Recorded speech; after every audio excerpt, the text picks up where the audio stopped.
ناظرین، ایسا کیا پاکستان میں دریافت ہو گیا ہے کہ امریکی انویسٹرز جو ہیں وہ لاکھوں کروڑوں ڈالر ہاتھوں میں اٹھائے پاکستان کی طرف دوڑ رہے ہیں؟ اور یہ جو میں آپ کو جو بات بتا رہا ہوں اس کی تصدیق ایک برطانوی اخبار نے، بہت بڑے اخبار نے کی ہے، اور میں اب آپ کو اس کی تفصیل بتاتا ہوں کہ کیوں آخر پاکستان کی طرف دوڑیں لگی ہوئی ہیں، اور خاص طور پہ امریکی انویسٹرز کی، اور وہ بھی بڑی مقدار میں ڈالر اٹھائے ہوئے اور دوڑیں لگی ہیں، ایک دوسرے سے آگے نکلنے کی کوشش کی ہے۔ اس کی تفصیلات کے ساتھ میاں طاہر۔ برطانوی اخبار ہے، بڑا موقر، بڑا معتبر اخبار ہے، فائنینشیل ٹائمز۔ یہ اس کی میں آپ کو ہیڈنگ پڑھ کے سناتا ہوں، جسے سرخی کہتے ہیں۔ لکھا ہے: the wild cat traders and U S contractors pulling into Pakistan anti money, پاکستان's اینٹی منی۔ اب اس کا ترجمہ کچھ یوں ہے، وائلڈ کیٹ ٹریڈرز، ویسے تو اگر اس کو بالکل وہ بازاری زبان میں اگر اس کا ترجمہ، جو کہ یہ لفظ بیسیکلی وہاں سے ہی ہے، تو اس کا کیا جائے تو اس کا مطلب یہ ہوتا ہے کہ وہ والے تاجر جو بالکل کوئی سونگتے پھرتے ہیں، کوئی ڈھونڈتے پھرتے رہتے ہیں ہر وقت کوئی نہ کوئی چیز، لیکن یہاں پہ مطلب ہے کہ بے صبرے، یہ میں آپ کو ترجمہ کر کے بتا رہا ہوں، بے صبرے امریکی انویسٹرز، یعنی کہ جو جس چیز کے لیے ڈھونڈ رہے تھے، جس چیز کو، وہ ان کو مل گئی ہے، تو اس لیے وہ بے صبرے کہلائے۔ تو وائلڈ کیٹ اس نے اسی لیے ان کو وائلڈ کیٹ ٹریڈرز، اس لیے اس نے اس کو ان کے لیے یہ ٹرم استعمال کیا ہے۔ اور آگے اس نے کیا کہا ہے کہ اینڈ یو ایس کنٹریکٹرز، اس میں مطلب وہ ٹھیکیدار بھی، بڑے بڑے جو ٹھیکیدار ہیں، ٹریڈرز اور ٹھیکیدار جو ہیں،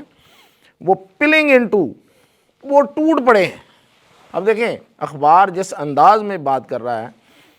وہ یہ ہے کہ وہ شاید بڑی دیر سے اس دولت کے انتظار میں تھے، اور یہ پاکستان سے جیسے ہی ان کو پتہ چلی ہے تو اب اس پہ ٹوٹ پڑے ہیں۔ میں نے ہی آپ کو یہ پرسوں شاید 2 دن پہلے ایک خبر دی تھی کہ پاکستان کے وزیر خزانہ امریکہ گئے، تو وہاں پہ انویسٹرز نے اور حکومت امریکہ کے لوگوں نے ان سے ملاقاتیں کی اور ان کو کہا کہ ہم انویسٹ کرنا چاہتے ہیں پاکستان میں، اور منرلز میں کرنا چاہتے ہیں۔ امریکی بڑے مطلب وہ اس طرح کے کوئی آپ سمجھیں کہ متکبر قسم کے لوگ ہیں، وہ ان کے ٹریڈرز بھی، ان کے انویسٹرز بھی، ان کے کنٹریکٹرز بھی، کہ وہ بھی کہیں کوئی چھوٹی جگہ پہ نہیں وہ منہ مارتے، وہ وہیں پہ آ کے ایسی کوئی حرکت دکھاتے ہیں، یا اپنے آپ کو بالکل بے صبری اپنی جو ہے نا وہ شو آف ان کی وہاں جا کے ہوتی ہے، جہاں ان کو یہ سمجھ آ جاتی ہے کہ نہیں، اس کے بغیر گزارا نہیں ہے۔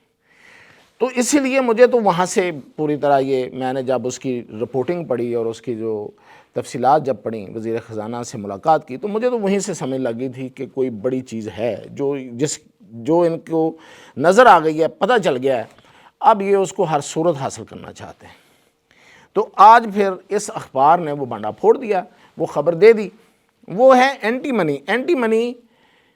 ویسے تو مطلب عجیب سا نام ہے، منی وہی والا ہے، دولت والا ہے، اینٹی منی تو پھر الٹا ہو گیا، لیکن یہ ایک دھات ہے، اور ایسی دھات ہے کہ جو اس وقت دنیا میں سب سے زیادہ مطلوب ہے اس وقت، جس کی سب سے زیادہ ضرورت ہے، جو پوری دنیا میں موسٹ وانٹڈ ہے، یعنی کہ پوری دنیا اس کے پیچھے، یہ کہیں مل جائے ان کو۔ اب اس میں جو اس وقت پاکستان میں جب یہ نکلی ہے، اور امریکہ میں اس قدر جو ان کی دوڑیں لگی ہیں، اور وہاں پہ ایک ریس ہے کہ کون پہلے جا کے کانٹریکٹ پاکستان سے حاصل کرتا ہے، اس کے پیچھے ایک وجہ ہے، اس کا ایک بیک گراؤنڈ ہے۔ وہ بیک گراؤنڈ یہ ہے کہ پاکستان کا جو ہمسایہ، ہمارا دوست چائنا ہے، اس نے تمام ایسی دھاتیں، جس میں یہ دھات بھی ہے، ان دھاتوں کو اس نے اپنے کنٹرول میں لے لیا ہے، جو بہت ہی نایاب ہے۔ اب یہ جو اینٹی منی ہے، یہ وہ دھات ہے جو آپ سمجھیں کہ یہ جو چپس بنائی جاتی ہیں مختلف الیکٹرانکس میں لگانے کے لیے، یہ اس میں استعمال ہوتی ہے۔ آپ کو پتہ ہے اس وقت دنیا میں چپس کا بڑا رولا پڑا ہوا ہے، شاید آپ لوگوں کو پتہ ہو، میں بتاتا رہتا ہوں لیکن آپ کو ادروائز بھی پتہ ہوگا یہ چپ ایک چھوٹی سی کوئی چپ ہوتی ہے. اب یہ دیکھنے میں ہی میں آپ کسی وقت دکھا بھی دوں گا کہیں سے اس کی نکال کے. یہ مختلف الیکٹرانک کے آلات میں لگتی ہے. اچھا چھوٹے سے لے کے بڑے تک لگتی ہے. تو لوگوں کو اس کی اہمیت کا اس لیے احساس نہیں ہوتا کہ لوگوں کے پاس تو چیزیں آ رہی ہیں بن کے. مثلا کیمرہ میرے سامنے لگا ہوا ہے, فون آپ کی جیب میں ہے یا آپ کے ہاتھ میں ہے, اور گھڑی بھی آپ الیکٹرانک گھڑی جو ہے وہ بھی لگی ہوئی ہے, اور پھر یہ کہ آپ کی فریج بھی چل رہی ہے, آپ کا ٹی وی بھی چل رہا ہے, آپ کا کمپیوٹر بھی چل رہا ہے, آپ کا لیپ ٹاپ بھی چل رہا ہے. تو آپ کو یہ اس چیز کا احساس نہیں ہے کہ یہ سب کچھ جو چل رہا ہے اس میں اگر یہ چپ نہ ہو تو یہ جو کچھ بھی اس کی شکل ہے, جتنی بھی اس کی پیاری خوبصورت شکل ہے, جتنے بھی اچھے لینس لگے ہوں یا اس میں کیمرے لگے ہوں یا اس میں جس بھی فون کی سم ڈلی ہو, یہ کام ہی نہیں کر سکتا, یہ چل ہی نہیں سکتا. یہ تو خیر وہ چیزیں ہیں نا جو ہمارے آپ کے استعمال میں ہیں, لیکن بھئی اس سے تو جہاز, جو جنگی جہاز ہیں, یہ جو اڑنے والے جہاز ہیں, یہ جو میزائل ہیں, یہ جو راکٹس ہیں, یہ سارے کا سارا اسلحہ اس میں یہ استعمال ہوتی ہے. پھر آپ کے گھروں کے اوپر لگے ہوئے, چھتوں کے اوپر لگے ہوئے جو سولر پروجیکٹس ہیں, جتنے سولر کے جتنے آپ کے پلیٹس ہیں اور اس کا جتنا بھی سامان ہے, یہ سارے میں یہی چپس لگتی ہیں. سو اینڈ سو آن کہ آپ کی جو گاڑیاں ہیں ان میں استعمال ہوتی ہے. اور خاص طور پہ اب بڑا رواج ہے الیکٹریکل وہیکلز کا, جو بجلی پہ چلنے والی گاڑیاں ہیں, ان میں تو یہ مطلب اس کا نہیں ہے تو پھر نہیں ہے, پھر گاڑی نہیں ہے. تو اس کی اہمیت کا, اس کی ضرورت کا احساس آپ اس سے کر سکتے ہیں. اب چائنا نے اس کو سب کو لپیٹ لیا اپنے اس میں, اور اس نے کہا کہ بھئی امریکہ تو لے کے دکھا مجھ سے, امریکہ اینڈ اس کے الائز, پورا یورپ. یہ جو ساری پروڈکشن ہے نا, ویسے یہ سب سے زیادہ تو امریکہ کرتا ہے, اس کے بعد پھر جرمنی کرتا ہے, پھر آسٹریلیا کرتا ہے, پھر باقی کچھ لوگ ہیں, کچھ اور ملک ہیں. پورا یورپ تو پوری پروڈکشن کرتا بھی نہیں ہے نا, سارا یورپ تو کہاں پروڈکشن, وہ تو مطلب دوسرے کاروبار اور چھوٹے موٹے جو بھی کر کے وہ اپنا گزر اوقات کر رہے ہوتے ہیں. سب سے زیادہ جو انڈسٹریل پروڈکشن ہے ان چیزوں کی, وہ امریکہ, جرمنی, جاپان تو خیر مطلب یورپ کا حصہ نہیں ہے, لیکن جاپان بھی ظاہر امریکہ کا الائی ہے. اور پھر یہ کہ اس میں سوئٹزرلینڈ اور کچھ ملک اور ہیں, اور ساتھ یہ فن لینڈ اور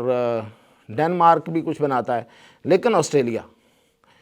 تو جنہوں نے یہ سامان بنانا ہے پوری دنیا میں بیچنا ہے, ان کے لیے داد بہت اہم ہے, تو وہ چائنا نے اپنے کنٹرول میں کر لی. اب یہ داد پاکستان سے نکل آئی ہے. پاکستان سے کہاں سے نکلی ہے, میں نے کچھ تفصیلات حاصل کی ہیں. پاکستان میں, بلوچستان میں تو اس کے بڑے ذخائر ہیں, بہت بڑے ذخائر ہیں, لیکن وہ ابھی یہ پوری طرح سے ان کی جو مارکنگ ہے نا وہ نہیں ہوئی کہ اس ایریے میں اتنے ہیں, اس ایریے میں ہیں, اس ایریے میں ہیں, بہت بڑے ایریا میں ہیں, یعنی کہ وہاں پہ بہت سارے ایریاز ہیں کہ وہاں ہیں چیک کیا ہے. اب کتنے اس کی ابھی تک ایسٹیمیشن نہیں کی گئی, ابھی اندازہ نہیں لگایا گیا. لیکن چترال اور گلگت اور بلتستان میں تو اس کا اندازہ بھی لگ گیا ہے. صرف چترال کے جو ذخائر ہیں نا, جو زیر زمین ذخائر ہیں, اب آپ سنیں اور سر دھنیں. مطلب میں خبریں یہ آپ کو دیتا آ رہا ہوں. میں اس لیے کہتا ہوں کہ ان خبروں کو آپ نے ریکارڈ پہ رکھنا ہے, یاد رکھنا ہے. اگر یہ چیزیں نہ ہوں تو ضرور مجھے کچھ کہنا ہے آپ نے, اور یہ ہوں تو مجھے شاباش ضرور کہیے گا, کیونکہ یہ وہ چیزیں ہیں جو میں آپ کو بڑے پکے سورس سے بتا رہا ہوں. اب چترال میں اس داد کے ذخائر ہیں 30 لاکھ ٹن, اندازہ جو لگایا ہے وہاں پہ جیولوجیکل ماہرین نے, 30 لاکھ ٹن. اور اس داد کی جو قیمت ہے فی ٹن, ایک ٹن کی, وہ ہے $14,000. $14,000 ایک ٹن کا, ایک ٹن کی قیمت ہے, اور 30 لاکھ ٹن صرف چترال سے نکلا ہے. تو اگر یہ اس کا حساب لگائیں تو صرف چترال سے 11,760 ارب روپے کا یہ جو ذخائر ہیں یہ بنتے ہیں. 11,760 ارب میں گن رہا ہوں, 11,760 ارب, یعنی آپ سمجھیں کہ 12,000 ارب ہی لگا لیں, 12,000 ارب روپے کے یہ ذخائر ہیں، جو صرف جس کا اندازہ جو ہے میں بتا رہا ہوں کہ وہ اس سے نکلیں، چترال سے نکلے ہیں، گلگت بلتستان میں پیچھے کی طرف اس سے بھی زیادہ ہیں۔ اچھا، میں یہ آپ کو اکثر یہ بتاتا رہا ہوں کہ دانتیں پاکستان میں ہیں، تو کن کن علاقوں میں زیادہ ہیں؟ تو گلگت بلتستان اور چترال چونکہ چائنا کے ساتھ یہ جو پہاڑی سلسلہ ہے نا، یہ چائنا کے ساتھ ہی ملا ہوا ہے، تو اس لیے جب بہت سی دانتیں ایسی جو کہ پوری دنیا میں نہیں ہیں، نایاب ہیں، نہ ملنے والی ہیں، بہت کم ہیں، اور جن کی ضرورت بہت زیادہ ہے، جو بہت مہنگی ہیں، وہ چونکہ چائنا میں زیادہ ہیں، تو یہ جو قریبی علاقے ہیں اس میں بھی زیادہ ہیں، اور اللہ کی قدرت ہے کہ ہمارے بلوچستان میں بھی ہیں۔ تو اس لیے یہ میں آپ اس کو چترال کا یہ بتا رہا تھا۔ اب یہ جو میں نے جیسے آپ کو بتایا کہ یہ میزائل ٹیکنالوجی میں، فائٹر جیٹ طیاروں میں، بیٹریز میں استعمال ہوتی ہے، اسپیس ٹیکنالوجی میں، جس کی دیکھیں نا ملکوں کے اسپیس کے کتنے بڑے پروگرام ہیں، اور اگر ان کے پاس یہ دانت نہ ہو اور اس کی چپس نہ ہوں تو کیا کریں گے؟ سارے درے کے درے رہ جائیں گے۔ $1 ارب کے پروگرام ہیں کہ کوئی امریکہ جو ہے وہ کہیں مریخ پہ جا رہا ہے چاند سے آگے، اور پھر جو ہے نا وہ رشیا کی دوڑ لگی ہوئی ہے، چائنا کی لگی ہوئی ہے، ایون پاکستان اگلے سال جو ہے وہ جا رہا ہے دوبارہ سے، تو انڈیا بھی اپنا کر رہا ہے، تو ہر ملک جو ہے تو اس کے لیے یہ جو دانت ہے یہ والی یہ بڑی اہم ہے، اینٹی منی، اور اب یہ پاکستان سے نکلی ہے، تو اس لیے اس پہ یہ پل پڑنا ہوتا ہے، یا جو ٹوٹ کے پڑ گئے ہیں یہ جو امریکی انویسٹرز ہیں۔ تو اس میں خبر پھر کیا ہوئی؟ وہ یہ ہوئی کہ یہ پاکستان جو ہے نا وہ اللہ کی دی ہوئی دولت کے وجہ سے اب مالا مال ہونے والا ہے۔ تو بس دعا کیجئے، ہمارے ہاں حالات جو ہیں نا وہ بدلنے میں دیر نہیں لگتی، بس حالات ٹھیک رہیں تو اب انشاءاللہ ہماری قسمت بدلنے میں کوئی دیر نہیں ہے۔ اجازت دیجیے۔